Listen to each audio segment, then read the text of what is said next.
चलिए आज का जो हमारा टॉपिक है that is A mathematical physics. आज हम बात करेंगे मैथमेटिकल फिजिक्स के बारे में। हालांकि इसके पहले जो भी हमारे एग्जाम्स हुआ करते थे फिजिक्स के, उसमें मैथमेटिकल फिजिक्स नहीं हुआ करता था। 3 ऐसे चैप्टर हैं जो कि आपके नए नए ऐड हुए हैं, जिसमें से एक हमारा मैथमेटिकल फिजिक्स भी है। हालांकि अगर आप नहीं जानते कि कौन कौन से सब्जेक्ट हैं तो टोटल हमने पीडीएफ लिंक डिस्क्रिप्शन बॉक्स में दी है, जाइए वहां पर देखिए, पूरी बुक की लिंक मिलेगी, वहां पर साफ साफ लिखा गया। थोड़ा सी मेहनत आप भी कीजिएगा। चलिए शुरू करते हैं मैथमेटिकल फिजिक्स के बारे में। आज हम स्टार्ट करें मैथमेटिकल फिजिक्स। बहुत सिंपल है, हालांकि इतना सिंपल भी नहीं जितना सिंपल आप लोग समझ रहे हो, लेकिन सिंपल बनाया जा सकता है अगर आप रेगुलर बने रहेंगे लेक्चर के साथ। रेगुलर अगर आप लोग मेहनत करेंगे तो मैथमेटिकल फिजिक्स वेरी सिंपल। देखिए बहुत ध्यान से समझिएगा, जितने भी स्टूडेंट अगर फिजिक्स और केमिस्ट्री में लास्ट ईयर में लिए थे उनके लिए थोड़ा सा दिक्कत कर सकता है ये, क्योंकि जो मैथमेटिकल फिजिक्स है इसमें जो टोटल टॉपिक है हमारा वो मैथ का ही आता है। हालांकि उतनी भी दिक्कत नहीं करेगा क्योंकि आप फाइनल ईयर में जाकर छोड़े हो, ना कि फर्स्ट ईयर सेकंड ईयर में। फर्स्ट ईयर सेकंड ईयर में ऑलरेडी आप पढ़ के आए हो मैथ, और ज़्यादा टफ नहीं है। जैसे कि आप सिंपली पहले तो सब कुछ समझते चले जाओगे, वेक्टर्स क्या होते हैं, फिर वेक्टर सम होता है, वेक्टर सब्ट्रैक्शन पढ़ोगे, उसका मल्टीप्लिकेशन पढ़ोगे, डिवीजन पढ़ोगे, तो ये सब ऑलरेडी आप लोग जानते हो, वही सब चीजें पढ़ेंगे। फिर हम मैट्रिक्स के बारे में पढ़ेंगे जो कि हम लोग भी जैसे सेकंड ईयर में पढ़ के आए हैं, बहुत सिंपल था। उसके बाद हमारा जो नेक्स्ट टॉपिक हुआ डिफरेंशियल इक्वेशन। डिफरेंशियल इक्वेशन भी आप लोग पढ़े हो, तो उसी सब को हम लोग एक बार फिर से रिवाइज करेंगे और इस लेवल का बताएंगे जो कि हमारा आईआईटी जेईई में पूछा जाता है, या इवन आप किसी भी यूनिवर्सिटी के एग्जाम की तैयारी कर रहे हैं तो वहां पर आपका ये क्वेश्चंस आ सके। चलिए शुरू करते हैं मैथमेटिकल फिजिक्स के बारे में। सबसे पहला जो हमारा टॉपिक आता है दैट इज वेक्टर। वेक्टर क्या होता है मैथमेटिकल फिजिक्स में, वो सबसे पहले हम लोग चर्चा करते हैं। वेक्टर की डिफिनीशन देखेंगे। वेक्टर कहा क्या जा रहा है, those quantities which have both magnitude and direction are called vector. समझो पहले, जैसे मान लीजिए आपसे कह दिया गया, सपोज दैट आपसे कहा क्या गया, ध्यान से समझिएगा,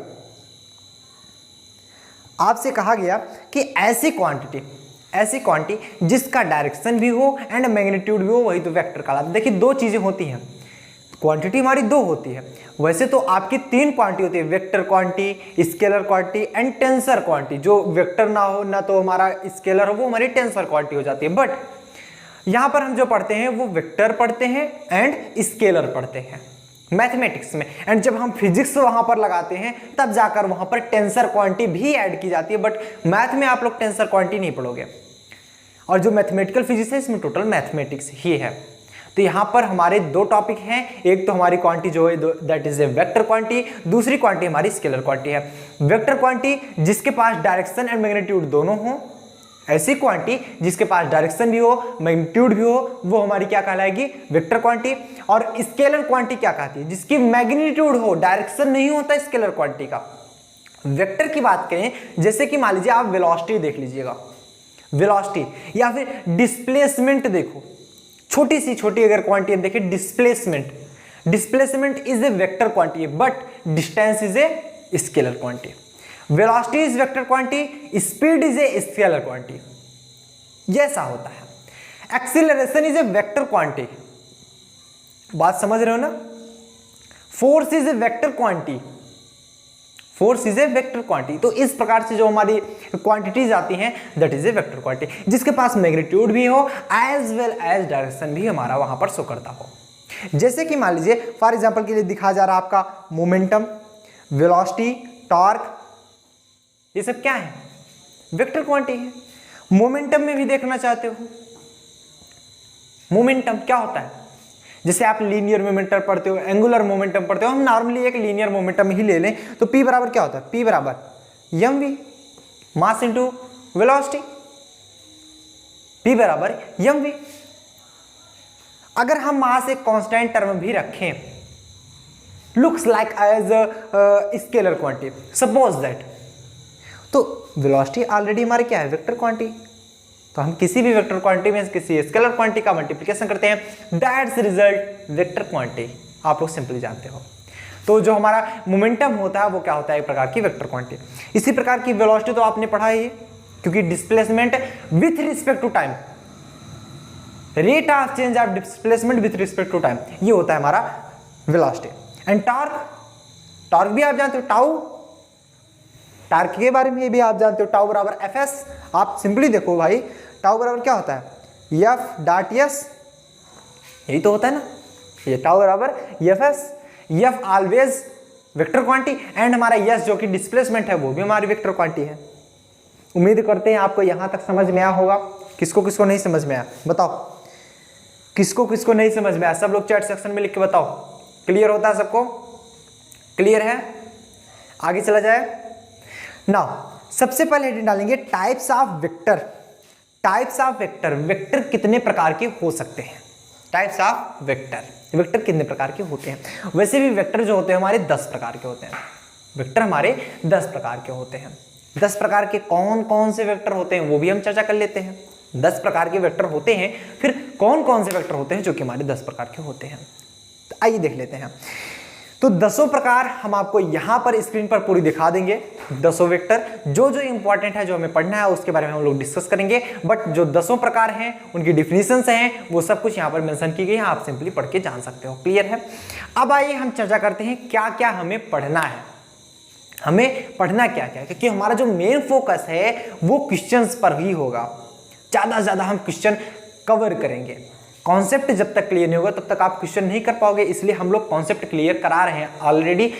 अगर आप कॉन्सेप्ट क्लियर कर रहोगे तो आपका क्वेश्चन आसानी से आ जाएगा, इसीलिए आपका कराया जा रहा है कॉन्सेप्ट क्लियर। अदरवाइज हम लोग डायरेक्ट आ जाते क्वेश्चन पर, बट कोई सेंस नहीं बनता। तो टाइप्स ऑफ वेक्टर में यहां पर जो बताया जा रहा है, सबसे पहला वेक्टर जो कि आपको पढ़ना है यहां पर, जो कि सबसे ज्यादा यूज होता है, ऑलरेडी जो 10 प्रकार के वेक्टर हैं वो यहां पर दिखाए जा चुके हैं। लेकिन जो आपको पढ़ना है, जो आपको पढ़ना है वो चीज हम देखेंगे। क्लियर। चलो यहां पर देखो टाइप्स ऑफ वेक्टर में सबसे पहला जो आता है हमारा that is a null vector, या तो हम नल वेक्टर पढ़ें, कई कई लोग null वेक्टर बोलते हैं, या फिर आप जीरो वेक्टर भी बोल सकते हो।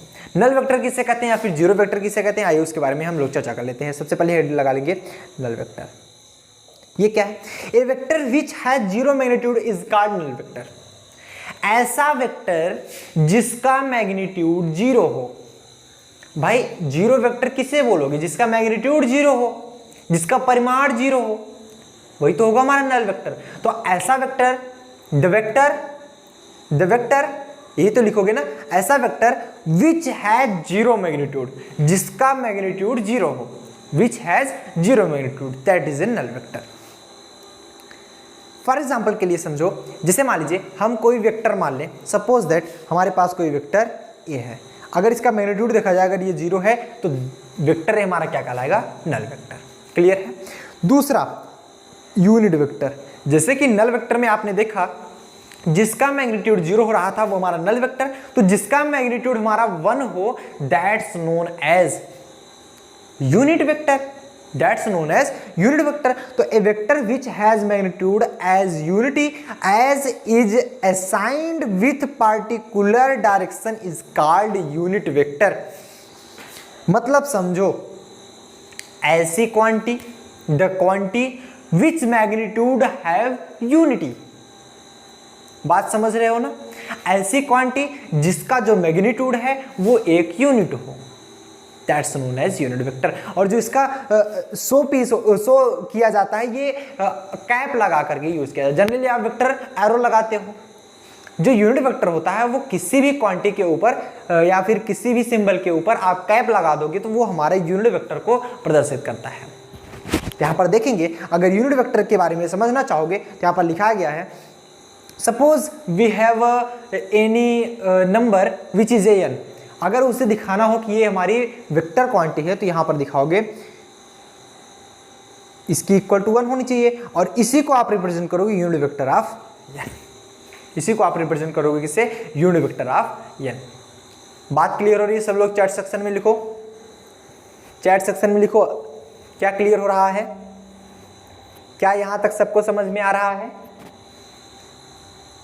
आगे बढ़ा जाए। चलिए नेक्स्ट हमारा आता है इक्वल वेक्टर। इक्वल वेक्टर किसे कहते हैं, आखिर हमारा इक्वल वेक्टर क्या होता है? तो हिंट डालेंगे इक्वल वेक्टर। इक्वल वेक्टर यहां पर देखेंगे, इफ टू वेक्टर, यहां पर लिखा जा रहा है इक्वल वेक्टर में, if two vector, vector P and vector Q have the same length and the same direction. देखिए मान लीजिए कोई हमारे पास दो वेक्टर है, वो इक्वल कब होंगे? तो अगर वे सेम डायरेक्शन में हो, सेम मैग्नीट्यूड के हो, ठीक।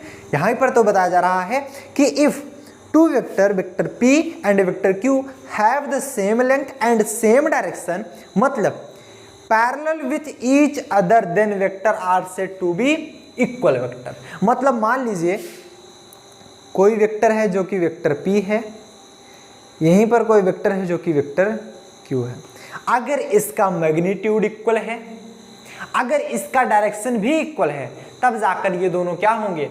आपस में इक्वल वेक्टर कहलाएंगे। तब आप बोल सकते हो कि अगर, देखो समझो पहले, यदि इनका मैग्नीट्यूड इक्वल हो, mod vector P equal to mod vector Q, तब जाकर ये vector P equal to vector Q होंगे, तब जाकर ये vector P equal to vector Q होंगे, अदरवाइज नहीं होंगे।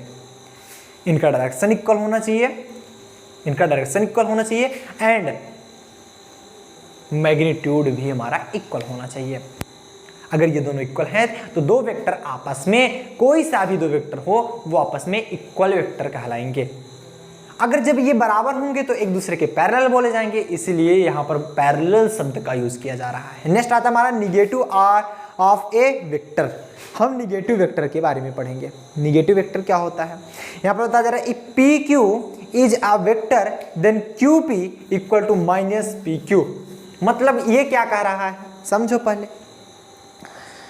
अगर मान लो कोई वेक्टर हमारा ए बी है, पी क्यू है, कुछ भी है, अगर उसको हम आगे पीछे कर देंगे, डायरेक्शन चेंज हो जाएगा। डायरेक्शन चेंज होगा कि नहीं होगा?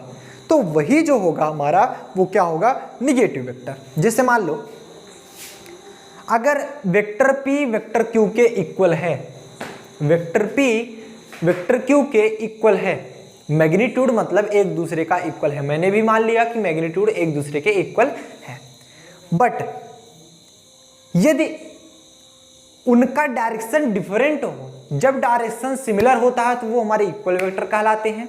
जब डायरेक्शन हमारा डिफरेंट होगा तो हमारा क्या कहलाएगा? Negative vector. जिसे मान लीजिए आप लोग जानते हो कि अगर हम देख लें वेक्टर ए बी की चर्चा करें तो ये माइनस ऑफ वेक्टर बी ए के बराबर है, तो ये क्या है? एक प्रकार का निगेटिव वेक्टर, क्योंकि ए बी जो है माइनस बी ए के बराबर है, तो ये क्या है? निगेटिव वेक्टर है। अभी हम आगे चल के चर्चा करेंगे कि properties of vectors, properties of scalars, तो वो सब चीजें हम आगे चर्चा करेंगे, तो आपको कोई भी परेशानी नहीं होगी, आराम से समझ जाओगे। नाउ यहां तक सबको समझ में आया? क्या क्लियर हुआ? आगे बढ़ा जाए। सब लोग फटाफट से एक बार स्क्रीनशॉट ले लो। टाइप्स ऑफ वेक्टर का एक बार स्क्रीनशॉट ले लीजिए, टेक स्क्रीनशॉट। क्लियर है सबको? आगे बढ़ा जाए। नेक्स्ट जो हमारा टॉपिक आता है algebra of vector. Algebra of vector, देखो ये सब लोग जानते हो अलजेब्रा ऑफ वेक्टर के बारे में। क्यों? क्योंकि आप लोग ऑलरेडी पढ़े हो क्या, जैसे एडिशन ऑफ वेक्टर करना, सब्ट्रैक्ट करना, मल्टीप्लिकेशन करना, ये सब लोग आप लोग जानते हो, लेकिन हम एक बार फिर से उसको रिवाइज करना चाहेंगे। सबसे पहला इसमें जो टॉपिक आता है that is addition of vector. Addition of vector समझो पहले। ये यहाँ पर जो लिखा गया उसको छोड़ दो, जो लिखा गया उसको छोड़ दो, पहले समझो क्या बताया जा रहा है। एडिशन ऑफ वेक्टर क्या होता है? What is addition of vector?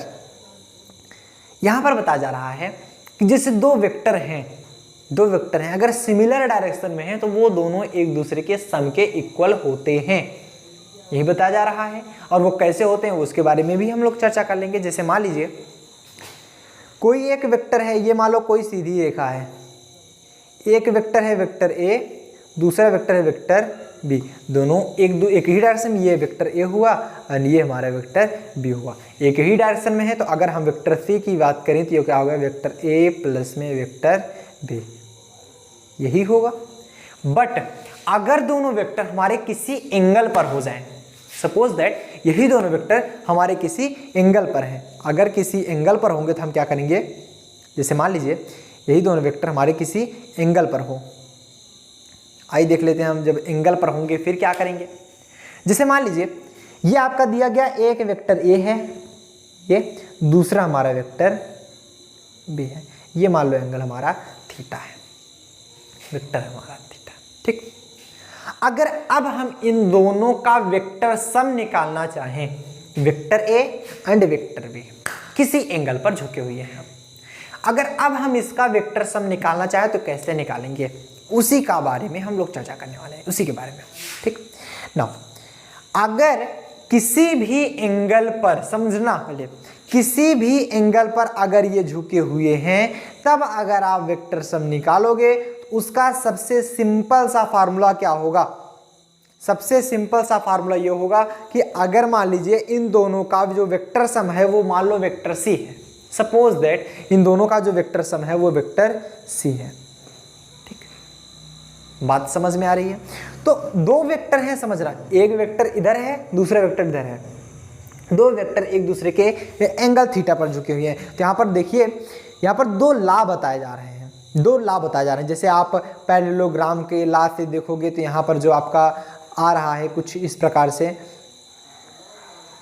Suppose that, तो उसके बारे में छोड़ो, पहले हम आपको सिंपली समझा दे रहे हैं। वेक्टर ए का स्क्वायर प्लस वेक्टर बी का square plus 2 vector A vector B cos theta, ये this is a addition of vector, that is a square root, ये स्क्वायर रूट में होता है। मतलब एक बार हम फिर से समझा दें, जो वेक्टर सी निकलेगा वो square root of vector A square plus में वेक्टर बी स्क्वायर प्लस में 2 vector A vector B cos theta, यही निकलता है। क्लियर, समझ में बात आई 100%। अब देखिए, चर्चा ये होती है कि अगर मान लो जब हम वेक्टर के बारे में चर्चा कर रहे होते हैं कि अगर ये एक ही डायरेक्शन में हो, जब ये मान लीजिए पैरेलल हो, एक लाइन पर ही दोनों वेक्टर हो, तब कैसे हमारा vector A plus vector B निकल के आएगा, उसकी हमारी चर्चा होनी चाहिए। तो ये देखो, जब किसी एक ही लाइन पर होंगे, वेक्टर ए भी इसी लाइन पर, वेक्टर बी भी हमारा इसी लाइन पर, तो यहाँ पर थीटा की वैल्यू 0 डिग्री हो जाएगी। तो यहाँ पर वैल्यू रख दीजिए, स्क्वायर रूट ऑफ क्या हो जाएगा, A square plus B square plus 2ab, cos zero value 1 होती है, कास जीरो वैल्यू 1 होती है वेक्टर में। तो किसका फार्मूला बना, vector A plus vector B का होल स्क्वायर। तो यहाँ पर क्या लिखोगे, square root of vector A plus में वेक्टर बी का होल स्क्वायर। फाइनली हमारा आ गया वेक्टर ए प्लस में वेक्टर बी, डायरेक्ट यही फार्मूला लिख दिया जाता है। क्या यहाँ तक सबको समझ में आया? यहाँ तक सबको समझ में आया? Take screenshot. उसके बाद हम लोग चलेंगे किस पर, सब्ट्रैक्शन पर। स्क्रीनशॉट लीजिए। क्लियर, आगे बढ़ा जाए। चलिए अब हम लोग चलते हैं सब्ट्रैक्शन पर। किस पर, सब्ट्रैक्शन हम करेंगे। क्या करेंगे, सब्ट्रैक्शन करेंगे वेक्टर का। देखो, जो मल्टीप्लिकेशन में होता है, वो सॉरी एडिशन में होता है, सेम टू सेम हमारा सब्ट्रैक्शन में भी वही होता है, समझना। जो भी हमारा एडिशन में होता है वही हमारा मल्टीप्लिकेशन में भी होता है, बट डायरेक्शन चेंज होने के कारण वहाँ पर, जैसे मान लो, समझो पहले आप क्या लिए थे, दो वेक्टर लिए थे, एक तो वेक्टर ए था एंड दूसरा हमारा वेक्टर बी हुआ करता था। दो हमारे वेक्टर थे, एक तो वेक्टर ए, दूसरा हमारा वेक्टर बी। ठीक, नाउ वेक्टर और वेक्टर बी जब हमारा एडिशन ऑफ वेक्टर देखते थे, हम क्या देखते थे, addition of vector. Addition of vector जब हम चर्चा करते थे तो उसमें क्या होता था, आपका कोई भी वेक्टर सी था जो कि इक्वल हुआ करता था vector A plus vector B. कब, जब ये किसी एक लाइन पर थे, जब ये किसी एक लाइन पर थे। बट जब हम चर्चा करेंगे सब्ट्रैक्शन ऑफ वेक्टर की, किसकी, सब्ट्रैक्शन ऑफ वेक्टर की, सब्ट्रैक्शन ऑफ वेक्टर की। सब्ट्रैक्शन में आप क्या करते हो, कोई एक वेक्टर को आप पॉजिटिव डायरेक्शन लोगे, दूसरे वेक्टर को आप निगेटिव डायरेक्शन। मान लो ए अगर हमारा पॉजिटिव डायरेक्शन में है तो हमारा दूसरा क्या होगा, बी हमारा निगेटिव डायरेक्शन में होगा, तभी तो जाकर के वो सब्ट्रैक्शन होगा। आप यहाँ पर जनरली यूज करते हो vector C is equal to vector A plus में माइनस का वेक्टर बी। और यहीं पर अगर हम एंगल की चर्चा करें तो, किसी एंगल की चर्चा करें, अगर मान लो सब्ट्रैक्शन में ही ये क्या है, किसी एंगल पर है, मान लो ये वेक्टर ए है एंड ये हमारा वेक्टर बी है, किसी एंगल थीटा पर ये झुका हुआ है, किसी एंगल थीटा पर ये झुका हुआ है। तो अगर हम सब्ट्रैक्शन देखेंगे तो ये निगेटिव डायरेक्शन में ही होगा। हम अगर सब्ट्रैक्शन देखेंगे तो ये हमारा निगेटिव डायरेक्शन में ही होगा। तो क्या होगा, आप करोगे क्या, आप करोगे vector c is equal to square root of vector a का स्क्वायर प्लस में माइनस वेक्टर b का स्क्वायर प्लस में 2 vector a minus vector b, जहाँ जहाँ b था वहाँ पर माइनस b कर देंगे, कॉस थीटा। ये हमारा फार्मूला आएगा। एंड इसको अगर हम फार्मूला दिखाएंगे तो क्या करके दिखाएंगे, स्क्वायर रूट ऑफ ये माइनस बी का होल स्क्वायर है, क्या हो जाएगा वेक्टर ए का स्क्वायर माइनस का होल स्क्वायर करो प्लस भी ही बचेगा, प्लस में वेक्टर बी का स्क्वायर प्लस माइनस माइनस जाएगा minus 2 vector A vector B cos theta. Minus के लिए ये होता है, याद कर लेना, निगेटिव के लिए यही फार्मूला होता है, याद कर लो। और यहीं पर थीटा की वैल्यू 0 रख देंगे तो ये किसकी वैल्यू हो जाएगी, if theta equal to 0 degree. यदि हमारा थीटा इक्वल टू 0 डिग्री हो जाएगा, यहाँ पर रखेंगे क्या, vector c is equal to square root of vector a का होल स्क्वायर प्लस में वेक्टर b का होल स्क्वायर माइनस में 2 वेक्टर a वेक्टर b।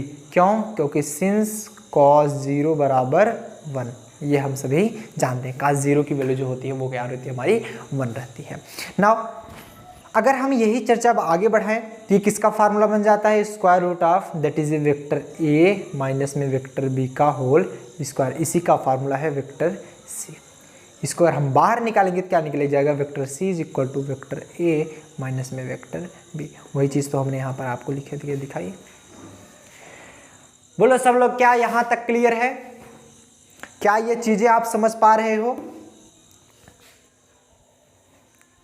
सब लोग बताओ, क्या आपको यहां तक समझ में आ रहा है, किसी कोई प्रॉब्लम तो नहीं, 100%। आगे बढ़ा जाए, बहुत बढ़िया। चलिए नाउ अगर अब यही चीजें हम थोड़ा सा और देखें कि मान लो एक हमारा ट्राइंगल बना हुआ था, तब हम कैसे एडिशन निकालते हैं, तब हम कैसे निकालते हैं। जैसे मान लीजिए आपको कोई ट्राइंगल बना करके दे दिया गया, मान लीजिए ये हमारा एक इस प्रकार से इसका डायरेक्शन है, इस प्रकार से डायरेक्शन है, ये हमारा वेक्टर a, ये हमारा वेक्टर b, ये हमारा वेक्टर c। तो इस चीज को समझो, जो भी एक डायरेक्शन में है वो सभी ऐड हो जाएंगे, होगा कि नहीं, और जो हमारा डिफरेंट डायरेक्शन में है वो सब्ट्रैक्ट हो जाएगा। जैसे देख लो, ये इसको अगर देखो तो ये वेक्टर b है इस डायरेक्शन में, इसी के बाद नेक्स्ट डायरेक्शन में आता है हमारा वेक्टर c, क्या हो जाएगा वेक्टर b प्लस में वेक्टर c। लेकिन ये क्या कर रहा है, उस डायरेक्शन के डिफरेंट डायरेक्शन में जा रहा है वेक्टर a, माइनस का वेक्टर a इक्वल टू में 0। तो वेक्टर a उधर कर देंगे तो क्या मिल जाएगा हमें, वेक्टर b प्लस में वेक्टर c इक्वल टू में वेक्टर a। ये पॉइंट नोट करने चीज़ थी, ये सिंपल है, इस प्रकार से आपको समझना है। क्लियर है सबको, बातें समझ में आ रही हैं 100%। ठीक है, स्क्रीनशॉट, आप लोग इसका स्क्रीनशॉट ले सकते हो, क्या समझ में आ सबको। चलिए नाउ अगर हम यही चर्चा करें कुछ इस प्रकार से कि अगर आप देखो properties of multiplication of a vector by scalar, अगर हम किसी वेक्टर को किसी स्केलर से मल्टीप्लाई करते हैं, देखो आपका पूरा कॉन्सेप्ट चल रहा है और ये कॉन्सेप्ट सबको याद होना चाहिए, क्योंकि जब हम क्वेश्चंस बताएंगे तो ये कॉन्सेप्ट अगर आपको नहीं याद रहेगा तो आप क्वेश्चन नहीं कर पाओगे। किसी भी वेक्टर क्वांटिटी से अगर हम किसी स्केलर क्वांटिटी का मल्टीप्लिकेशन करवा दें, फिर क्या रिजल्ट हमारा निकल के आएगा, फाइनली रिजल्ट, तो वो चीज़ दिखाएंगे। तो हेडिंग डालेंगे सब लोग, मल्टीप्लिकेशन ऑफ वेक्टर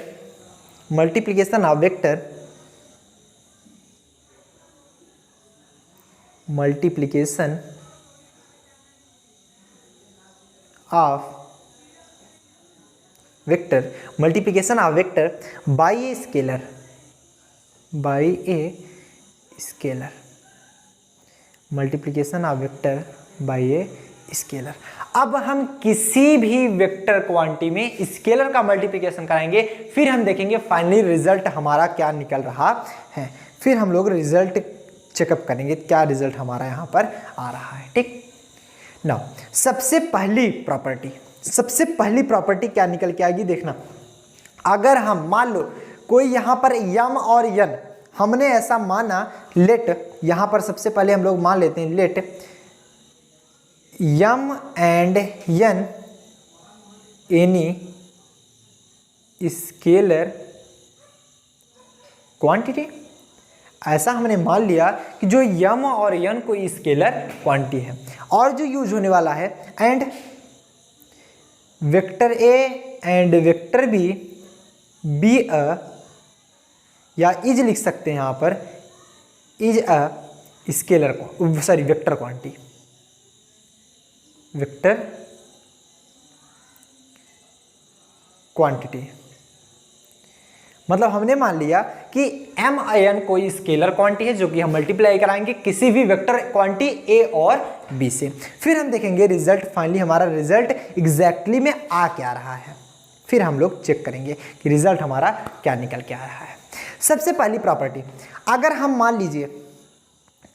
मान लीजिए किसी भी स्केलर क्वांटिटी का मल्टीप्लिकेशन कुछ इस प्रकार से यम इंटू निगेटिव वेक्टर से कराते हैं, तो इसका फाइनली हमारा क्या आएगा, यम वेक्टर ए। इस प्रकार से इसका फाइनल आंसर निकल के आता है। मतलब माइनस वेक्टर है तो उस स्केलर क्वांटिटी के पहले भी लिखा जा सकता है। एक एक पॉइंट याद करते चलेंगे तभी समझ में आएगा, अदरवाइज नहीं समझ पाओगे आप लोग।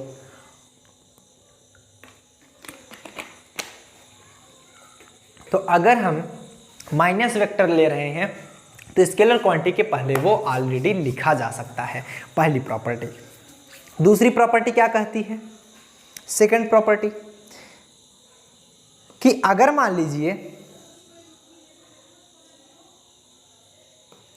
मान लीजिए कुछ इस प्रकार से है कि आपकी स्केलर क्वांटिटी भी माइनस में है, निगेटिव है, एंड वेक्टर क्वांटिटी भी निगेटिव है, फिर फाइनल आंसर क्या आएगा, मतलब minus M multiplication of minus vector A. Final हमारा आंसर आता है यम वेक्टर ए, क्योंकि माइनस माइनस यहाँ पर मल्टीप्लीकेशन होता है। देखो इसे सिंपली मत लो कि अरे माइनस माइनस तो प्लस होता है, ये है आप पढ़ रहे हो वेक्टर क्वांटिटीज में, यहाँ पर माइनस माइनस कभी कभी प्लस नहीं हो जाता है, नहीं होता। आगे देखते रहिए, सब समझ में आता चला जाएगा। नेक्स्ट तीसरी प्रॉपर्टी के बारे में अगर हम चर्चा करें, तीसरी प्रॉपर्टी क्या है, तीसरी प्रॉपर्टी हमारी कह रही है कि अगर मान लीजिए हमारा कुछ इस प्रकार से दिया गया है, यम कोई स्केलर क्वांटिटी है, फिर यन वेक्टर ए दिया जा रहा है, इसे हम कितने प्रकार से लिख सकते हैं, इसे हम ऐसे भी लिख सकते हैं यम यन वेक्टर ए, एंड इसे हम ऐसे भी लिख सकते हैं यन यम वेक्टर ए। मतलब यहाँ से आप समझ पा रहे हो, अगर किसी भी वेक्टर क्वांटिटी में स्केलर क्वांटिटी का मल्टीप्लिकेशन कराते हैं तो आगे पीछे कहीं भी लिखे कोई प्रॉब्लम नहीं होती, क्योंकि आप वेक्टर क्वांटिटी पढ़ रहे हो। A dot B equal to B dot A होता है, but A cross B equal to B cross A नहीं होता है, इम्पॉसिबल। क्यों? क्रॉस प्रोडक्ट में अगर देखो तो A cross B equal to B cross A नहीं होता, A cross B equal to minus B cross A होता है। ये चीजें आप समझिएगा। तो अगर हम इसको और डिफाइन करें, फोर्थ प्रॉपर्टी को अगर हम डिफाइन करें तो कुछ इस प्रकार से, अगर मान लीजिए दो हमारे किसी स्केलर क्वांटिटी का सम है, स्केलर क्वांटिटी के सम को हम किसी वेक्टर क्वांटिटी से मल्टीप्लिकेशन कराते हैं, फिर हमें क्या मिलता है। जैसे मान लीजिए आपके पास है यम प्लस यन, अब इसका मल्टीप्लिकेशन हम करा रहे हैं वेक्टर ए से, ठीक। मतलब किसी भी दो स्केलर क्वांटिटी का सम हम किसी वेक्टर क्वांटिटी से मल्टीप्लिकेशन कराते हैं तो उसमें जो हमारा मिलता है फाइनल आंसर, उसमें देखो ये जो आप करा रहे हो, जब आप किसी स्केलर क्वांटिटी का वेक्टर क्वांटिटी में मल्टीप्लिकेशन कराते हो तो जनरली जो आप बीजगणित में पढ़ते हो वो वैसे ही मल्टीप्लिकेशन कराते हो। जब आप स्केलर टू स्केलर कराओगे, वेक्टर टू वेक्टर कराओगे, जो कि हम नेक्स्ट लेक्चर में लाएंगे, तब जाकर के आपको ज्यादा ध्यान देना पड़ता है। यहां पर सिंपली क्या हो जाएगा, यम वेक्टर ए प्लस में यन वेक्टर ए, सिंपल, या vector A M plus vector A N, कोई दिक्कत नहीं है। नाउ नेक्स्ट प्रॉपर्टी हमारी जो आती है that is A fifth property.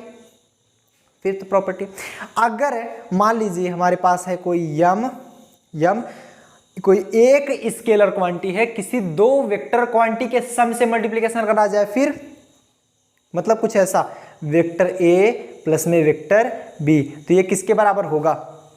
तो ये जो हमारा बराबर होगा M vector A plus M vector B के बराबर होगा। टेक स्क्रीनशॉट, सब लोग स्क्रीनशॉट ले लो। क्या सबको यहां तक समझ में आ रहा है? कोई प्रॉब्लम तो नहीं? क्लियर? आगे बढ़ा जाए। सबको यहां तक समझ में आया? उम्मीद करते हैं ये लेक्चर आपको बहुत बढ़िया समझ में आया होगा। आज का ये लेक्चर छोटा था इसलिए क्योंकि आपका जो मैथमेटिकल फिजिक्स है वो स्टार्ट हो रहा था। इसके बाद के जो हमारे लेक्चर होंगे वो नियर अबाउट 1.5 आवर से ज़्यादा ही होने वाले हैं। 1 घंटा 40 मिनट, 1 घंटा 45 मिनट के टोटल हमारे लेक्चर्स होंगे। इसलिए आप लोग रेगुलर पढ़ाई करते रहिए और ज़्यादा से ज़्यादा मेहनत कीजिए, जिससे आपका अच्छा से अच्छा मार्क्स आ सके आपके एग्ज़ाम में और आपकी प्रिपरेशन बहुत अच्छी हो सके। तो इसी के साथ हम लोग मिलते हैं नेक्स्ट लेक्चर साथ। टिल देन आप लोग बढ़िया से पढ़ाई करें और याद रखिएगा जितनी भी चीज़ें आज आपको कॉन्सेप्ट में बताई गई वो चीज़ें आपको कल याद होनी चाहिए, क्योंकि कॉन्सेप्ट कम इसलिए बताया जा रहा है ताकि ये छोटा सा कॉन्सेप्ट आपको हमेशा याद रहे। अगर ये कॉन्सेप्ट आप याद करोगे अगला वाला कॉन्सेप्ट आपको ऑलरेडी क्लियर हो जाएगा। ऐसे ही जब छोटे छोटे कॉन्सेप्ट आप छोटे छोटे लेक्चर्स में देखोगे तो लास्ट में जो आप लेक्चर्स देखोगे वहाँ पर आपके हर एक कॉन्सेप्ट क्लियर हो जाएंगे। उसके बाद आप लोग आसानी से हर एक क्वेश्चन सॉल्व कर पाओगे।